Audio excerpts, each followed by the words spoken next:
Facebook-ის მეგობრები ამ სახელწოდების უფასო კონცერტები ყოველდღე 17 საათზე ფესტივალ ღამის სერენადების ფარგლებში ტარდება.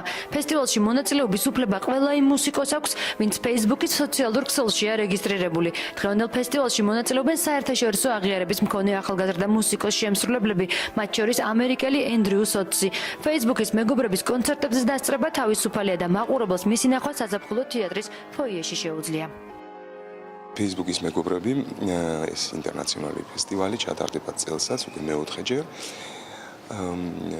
მიიღებენ მონაწილეობას ახალგაზრდა და ცნობილი მუსიკოსები, ახალგაზრდა ამომავალი ვარსკვლავები აგრეთვე. ყოველთვის დასაწყისი 17 საათზე დასწრება თავისუფალია. მე ამ ფესტივალში პირველდღებულობ მონაწილეობას. ეს ჩემთვის ძალიან მნიშვნელოვანი არის, რადგანაც მე ამ ფესტივალით შემიძლია უფრო მეტ ადამიანში გავშუქდე და უფრო მეტ ადამიანმა გამიცდოს. ასევე მე უფრო მეტად ვიზრდები ამ ფესტივალის შემდეგ, რადგანაც უფრო მეტი გამოცდილება მემატება.